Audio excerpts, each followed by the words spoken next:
I left my husband and our babies to find real love.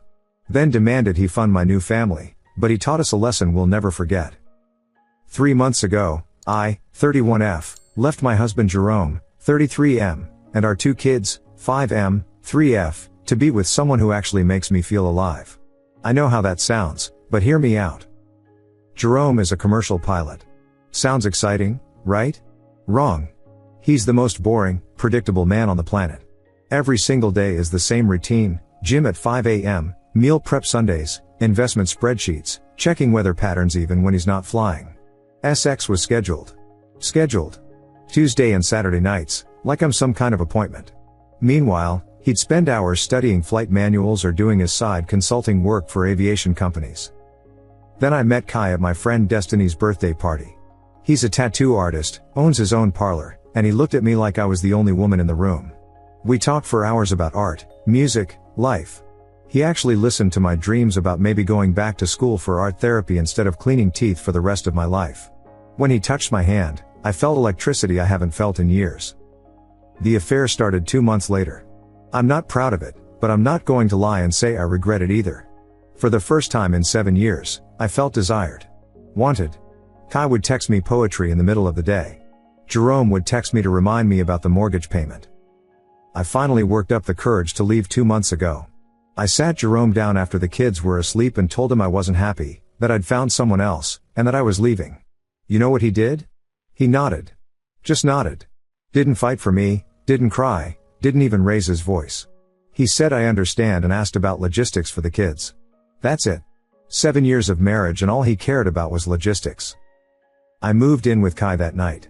Left the kids with Jerome because Kai's apartment is a 1-bedroom above his shop, and I figured I'd get them once we found a bigger place. Jerome even helped me carry my bags to my car. It was honestly insulting how easy he made it. Here's where I need advice. It's been 3 months and Jerome is being a complete idiot about money. I'm barely making ends meet because my hours got cut at the dental practice. They claim it's slow season, but I think it's because Dr. Patel is judging me.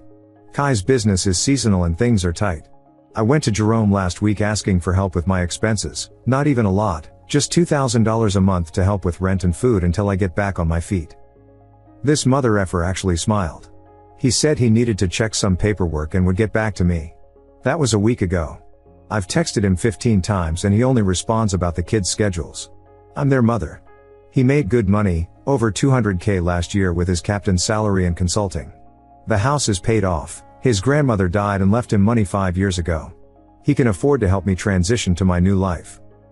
I'm thinking about getting a lawyer because this is financial abuse, right? I gave him 7 years, had his children, supported his career by handling everything at home when he was flying. I deserve half of everything plus alimony. Kai thinks I should go for more since Jerome was never really present emotionally. The kids are fine, by the way. I see them Wednesdays after school and Saturday mornings. They cry when I leave, but that's normal. Jerome probably tells them SHT about me. I just need to know I'm not crazy. I deserve to be happy, right? And Jerome refusing to help me financially is just him being petty and vindictive, right? Update 1, 2 weeks later. I don't even know where to start. My hands are shaking as I type this and I've thrown up twice since yesterday. Remember how I said Jerome was being petty about money? I went back to the house yesterday to confront him. Kai convinced me to be more assertive, to demand what I deserved. I showed up at 8 p.m., after the kids were in bed. Jerome answered the door in his stupid pilot uniform. He'd just gotten back from a 3-day trip. I pushed past him and started laying into him about the financial abuse, about how I'd take him to court, how I'd make sure everyone knew what kind of man he really was. I told him I wanted $3,000 a month minimum, plus half the house value, plus child support even though he had them most of the time. He just stood there, leaning against the kitchen counter, with this weird little smile. When I finished screaming, he said, "Are you done?" Then he pulled out a folder from his briefcase. A effing folder. Like he'd been carrying it around waiting for this moment. "Bianca," he said, in that same calm pilot voice he uses when he's explaining why we can't fly somewhere for vacation. "I need you to understand something. I knew about Kai 8 months ago." My stomach dropped. He pulled out printed screenshots, Instagram DMs, deleted texts I thought were gone forever. Apparently our iCloud was still synced, even effing credit card statements showing charges at Kai's tattoo parlor when I was supposedly at book club. "I waited," he continued. "I waited for you to make a choice. And you did. You chose to leave your children. You chose to abandon your family. And that's fine. But choices have consequences. Then he pulled out more papers. Court documents. He filed for divorce the day I left. He already had emergency temporary custody. He'd been documenting everything, every time I didn't come home, every time I left the kids with him to go to girls' night, every text where I said I needed space from mommy duties. But here's the worst part. The financial documents. Turns out, the house? It's in a trust. His grandmother's trust. I'm not entitled to SHT from it. Our joint savings? He'd been slowly moving his consulting payments to a separate business account for his LLC, all legal, all above board. The only marital assets are about $30,000 in checking and my car, which, surprise, is actually in his name because my credit was SHT when we bought it. Then he showed me the final document. A child support calculation. Based on my income versus his, and him having primary custody, I owe him $450 a month. I've been generous, he said. I haven't filed for this yet. But if you continue harassing me for money, if you continue this narrative of financial abuse, I will file. I will also subpoena Kai's financial records since you're cohabitating, and that will affect your support obligations. I called him every name in the book. This cold, calculating tard had been planning this for months while I was agonizing over leaving. He watched me pack that night knowing he'd already won. You can see the kids according to the temporary schedule, he said as he walked me to the door. Wednesday evenings and Saturday mornings. If you want more time, we can discuss it with the mediator. I sat in my car for an hour, sobbing. When I got home, Kai was annoyed that I was so upset. He said I needed to stop being so dramatic and that it would work out. Then he asked if I could cover the electricity bill this month since his shop was slow. I think I've effed up. I think I've effed up really, really bad. Update 2, 1 month later. My life is over. Completely, utterly over. After my last post, I borrowed money from my sister to get a lawyer. She looked at Jerome's paperwork and basically told me I was effed. Everything he did was legal.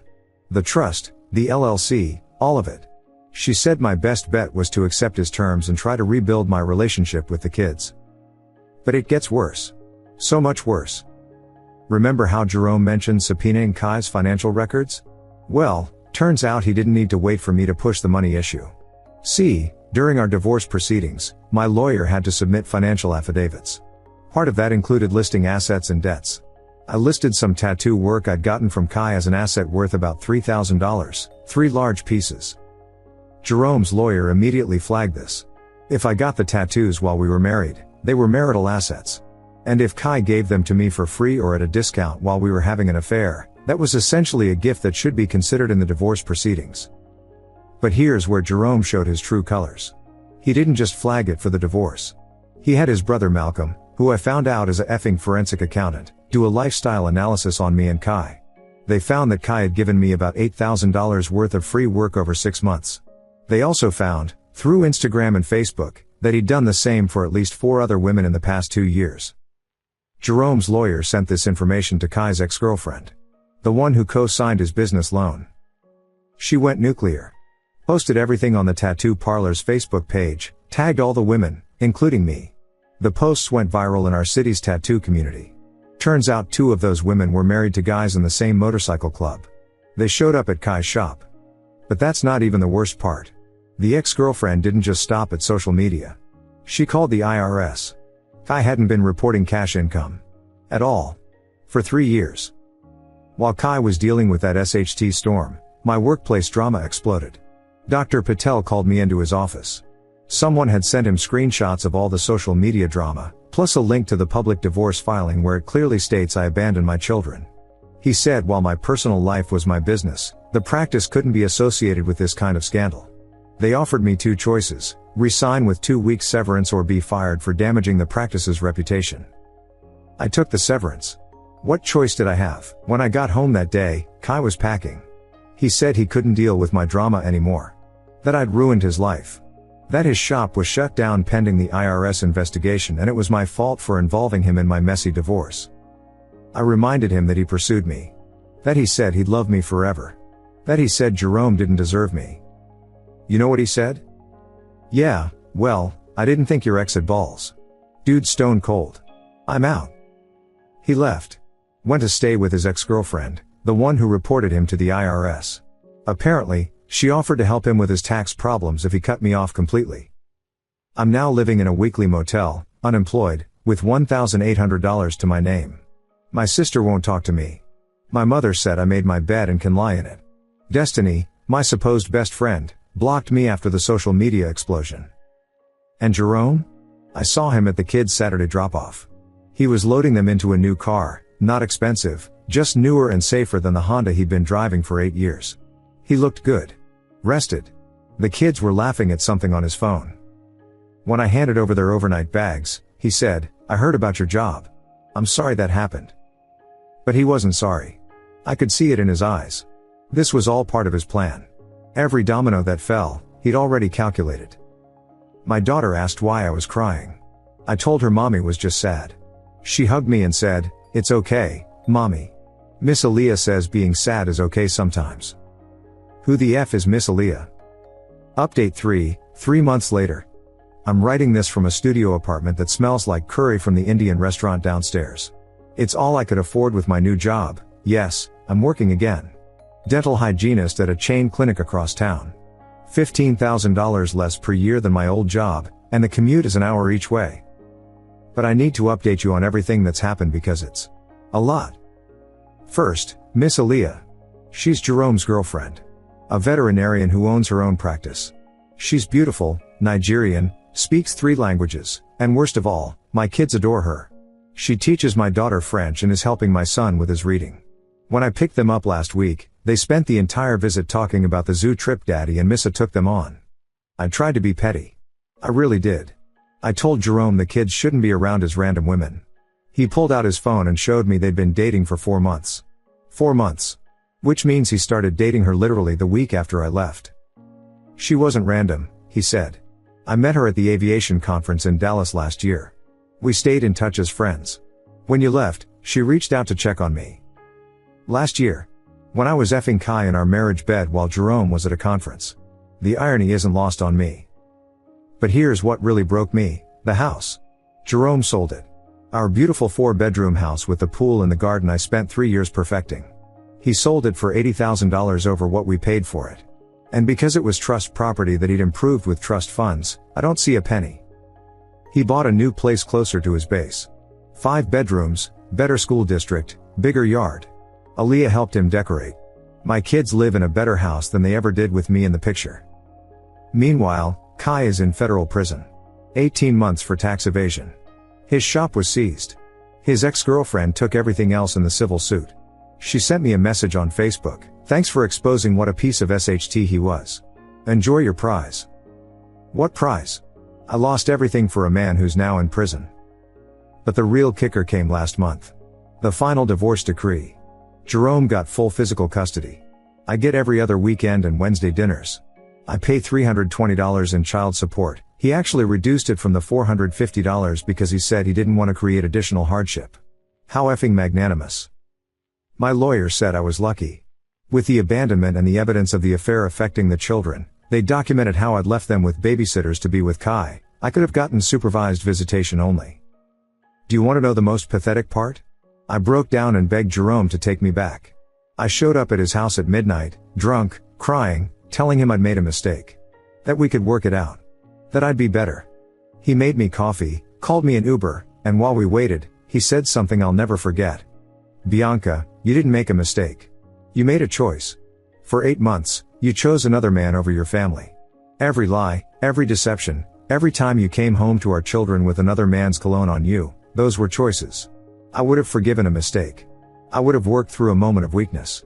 But you made hundreds of choices, and each one told me exactly who you are. The Uber came. As I was getting in, I asked him, "When did you stop loving me?" "I never stopped," he said. "I just started loving myself and our children more." I cried the entire ride home. Update 6 months later. I need to write this update because I finally understand. I finally effing understand what I did and who Jerome really was. It started with my son's birthday party. Jerome invited me, even though it wasn't my weekend. I showed up with a present I couldn't really afford, a tablet he'd been wanting. Jerome and Aaliyah had thrown him a dinosaur-themed party in their backyard. There were at least 20 kids there. I watched Jerome all afternoon. Really watched him. He was everywhere, refilling drinks, playing with the kids, helping with games. He knew every child's name, their parents, their allergies. When one little girl scraped her knee, he was there with a band-aid and a joke that made her laugh through her tears. Then I watched him with Aaliyah. They moved like a team. She'd start a sentence, he'd finish it. He'd gesture towards something needed, she'd already be getting it. When my daughter ran up to show Aaliyah her dinosaur face paint, Aaliyah picked her up and spun her around, and my daughter's laugh. God, I hadn't heard her laugh like that in months. Later, when I was leaving, Jerome walked me to my car. I asked him how he did it. How he moved on so fast. I didn't move on fast, he said. I grieved our marriage for 8 months while you were still here. Every time you lied about where you were going, every time you came home late, every time you looked at your phone and smiled at his texts, I was grieving. By the time you left, I'd already mourned us. That's when it hit me. Jerome hadn't been boring. He'd been consistent. He hadn't been predictable. He'd been reliable. He hadn't been cold. He'd been planning. I found out later from a mutual friend that Jerome had been seeing a therapist for months before I left. He knew about the affair almost from the beginning. His therapist helped him process it and make a plan. He'd spent 8 months getting his affairs in order, documenting everything, preparing for exactly what happened. While I was texting Kai poetry and effing him in cheap motels, Jerome was building a case. While I was telling myself I deserved passion, he was ensuring he'd keep his children. While I was living in a fantasy, he was anchoring himself in reality. The friend also told me something else. Jerome had been offered a promotion to international routes 2 years ago. More money, but more time away from home. He turned it down because he didn't want to be away from the kids and me that much. He never even told me about the offer. Meanwhile, I couldn't even be bothered to show up to his captain promotion ceremony because Kai had gotten us tickets to a concert that night. I see my kids every other weekend now. They're happy. Stable. They don't cry when they leave me anymore, they're excited to go home. Home. Jerome's house is their home. I'm just a place they visit. Aaliyah is pregnant. Jerome told me last week. They're getting married in December. A small ceremony, family only. My children will be in the wedding. Kai got out of prison early for good behavior. He's working at a mechanic shop and living with his ex-girlfriend. She sent me one last message. He talks about you sometimes. Says you ruined his life. I remind him that you were just another midlife crisis who thought she was special. He shut up after that. Another midlife crisis who thought she was special. That's all I was. Final update, 1 year later. This will be my last update. I've spent a year in therapy, working on myself, trying to understand how I destroyed everything good in my life. I want to share what I've learned, maybe help someone else who's standing where I stood. Jerome got married last month. It was a beautiful ceremony from what I saw on Instagram. Aaliyah's sister posted photos. My kids looked perfect, my daughter as a flower girl, my son as a ring bearer. They're calling Aaliyah mom now. Not to hurt me, just naturally. She's the one who's there every day. I'm mommy when they see me, but she's mom. I could have fought it. Could have made a scene. But what would be the point? She loves them. Genuinely loves them. Takes them to activities, helps with homework, knows their friends. She's the mother they deserve, even if she didn't birth them. Jerome and I had coffee last week to discuss summer vacation schedules. He looked happy. Genuinely, peacefully happy. The stress lines I remember from our last year together are gone. He showed me a picture of their new baby, a beautiful little girl. My daughter is obsessed with being a big sister. I asked him if he ever thinks about what we had. Every day, he said. I see our kids and remember the good times. But Bianca, the good times ended long before you left. You just didn't notice because you were already building a life without me in it. He was right. I'd checked out of our marriage at least a year before I met Kai. I'd decided Jerome was boring, that our life was mundane, that I deserved more excitement. I never once tried to talk to him about it, never suggested counseling, never tried to spice things up. I just decided he was the problem and found someone else. The truth is, Jerome wasn't perfect. He was methodical to a fault, sometimes emotionally distant, and yes, scheduling sex isn't exactly romantic. But he was a good man. A loyal husband. An amazing father. And instead of working on our issues, I threw it all away for a tattoo artist who told me pretty lies. Want to know the most ironic part? I'm now dating a divorced accountant named Gerald. He's stable, reliable, kind. He has 2 kids of his own. We go on regular dates, plan vacations months in advance, and yes, we basically have scheduled intimacy because that's what works with 4 kids between us. I've become everything I used to mock about Jerome. Because now I understand that stability isn't boring, it's safe. Predictability isn't dull, it's dependable. And scheduled sex is better than no sex because you're too stressed about money and life to even think about intimacy. Jerome wasn't the problem. He never was. I was so busy chasing butterflies that I didn't value the oak tree I had at home. And when I finally realized what I'd lost, it was too late. He'd already chopped down the tree and built a new home somewhere else. To anyone reading this who thinks the grass is greener somewhere else, water your own effing grass first. Talk to your spouse. Go to counseling. Try to fix what's broken before you throw it away. Because I promise you, the excitement of an affair fades fast, but the consequences last forever. To anyone who's been cheated on, you don't have to forgive. You don't have to fight for someone who won't fight for you. Sometimes the best revenge isn't revenge at all, it's simply letting them face the consequences of their choices while you build something better. Jerome won. Not because he destroyed me, I did that myself. He won because he knew his worth and refused to settle for less than he deserved. He won because he protected his children from my selfishness. He won because he chose reality over fantasy. And honestly, good for him. I'm signing off now. I've got to get ready for my Wednesday dinner with the kids. 2 hours at Chili's where they'll tell me about their week, about school, about their baby sister, about mom and dad's trip to Disney they're planning. I'll smile and listen and be grateful for these 2 hours. Because that's all I have left of the life I threw away. Don't be like me. Just don't. Edit, to those asking why I'm sharing this humiliation, because maybe, just maybe, someone will read this and think twice before blowing up their life. My therapist says owning my mistakes publicly is part of my healing.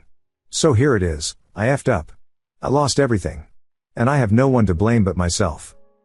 Edit 2, yes, I realize this sounds like a cautionary tale. That's because it is. I'm the cautionary tale mothers tell their daughters. I'm the example divorce lawyers use. I'm the story that makes people appreciate their boring spouses. And you know what? If that's my legacy, if that stops even one person from making my mistakes, then at least something good came from this mess. Final edit, to the woman who'd me saying her husband is just like Jerome and she's thinking of leaving, don't. Talk to him. Tell him you need more excitement. Plan adventures together. Get counseling. Fight for your marriage before you leave it. Because I promise you, there's a line of women who would KL for a stable, loyal, providing husband who comes home every night. I know because I'm now one of them, looking at other women's happy families, knowing I had that and threw it away for some tattoos and poetry that turned out to be copied from Google. I was the architect of my own destruction. Jerome just handed me the blueprints I'd already drawn. If you enjoyed this story or learned something from my complete fupe of a life, great. If you think I'm a horrible person, you're right. Either way, I'm living with the consequences. Every single day. Thank you so much for watching until the end. If you really like our videos, please don't forget to like, share, and subscribe. Have a great day.